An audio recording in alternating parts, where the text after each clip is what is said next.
welcome back to another superhero time. Yeah! I'm really enjoying doing these. The reception's been great so far, so, you know, this is really fun. I like this. Let's keep it going. So we are on episode 4? The episode 0 really is kind of like throwing everything off. But yeah, we're on episode 4, which isn't so much a ranger focus episode, but our princess Mabushina, or as they call her, Sheena for short, this is her episode. And it all starts when this black Kiramai Stone appears and she, you know, goes with the Kiramagers to check it out because she already knows what it is. And the stone transforms just like Jyajyu did with their crystals, their stones, and it transforms into the royal like train thing. And there's this whole ordeal where they have to, you know, like lasso it because it's gonna like crash into the city. And they don't really talk about that much after the guy who was in it, who is Galza, who we saw in episode 0, and we kind of seen him, you know, here and there as the guy who, you know, beat up the king and took over. Anyway, he's here and he's trying to pull off like a Gaisorg thing where he is evil, but you know, not all the time. It kind of takes over him. And throughout the episode, he like first tells Mabushina that the king, her father, his brother, because he's the uncle, I guess. I don't know if I've said that yet.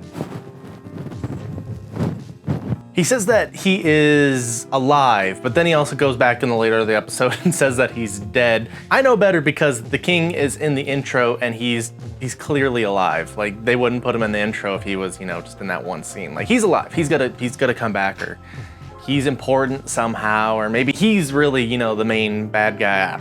Jyajyu and the king, apparently, they talked about this in episode 1, and I've been thinking about it more. They have the same power where their imagination is their strength, where they can, you know, like create things and do things. And it's kind of like Green Lantern in a way, where the only way you're gonna get your ass handed to you as a Green Lantern is if you're boring. But there's a lot in this episode. There's a lot of filler. There's not a lot that goes on in this episode, but basically Mabushina, she goes to steal this crystal that she had with her when she first arrived on Earth, because, you know, this is what Galza wants to save her father. He needs this in order to, I don't know. And that's when Yellow and Red both show up to kind of, you know, stop her, and she turns on her shine and gets away from them. It's during where she's gonna meet up with Galza that there is a monster that appears and starts attacking the city, and so they all, you know, tie up and they get out there and it wraps them up, and so they're, you know, unable to, you know, get over to Sheena and be able to stop her from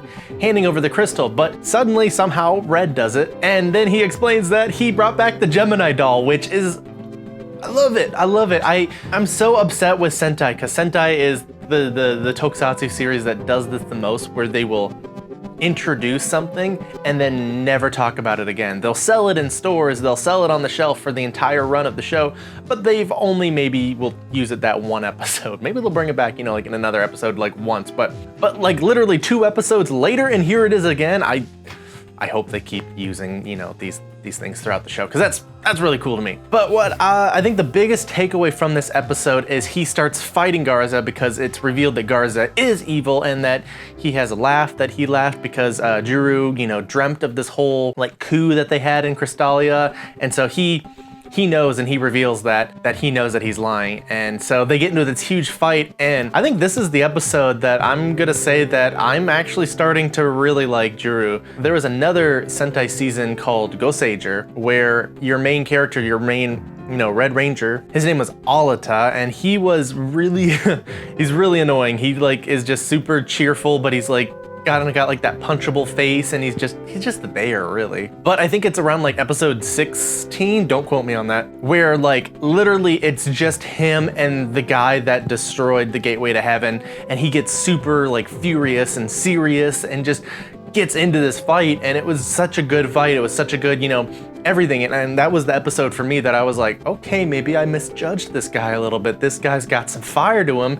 He, you know, when it counts, steps forward. And so that's kind of what we get with this episode. Like he really steps forward, and he's like really frustrated and angry that someone would manipulate, you know, like their own niece's feelings and emotions of their father, who is probably dead, but he's not, because he's in the intro. And so that was a really cool scene, and we got that really early on, which I feel is only gonna help strengthen the show and help strengthen how I feel about, you know, his character moving forward. Another good noteworthy part of this episode was when he does get back into the Gatai, he butt passes to the Gemini doll. I don't know why, I really like that moment. It's weird, you know? And now that I'm on the red train a little bit more, like I appreciate this.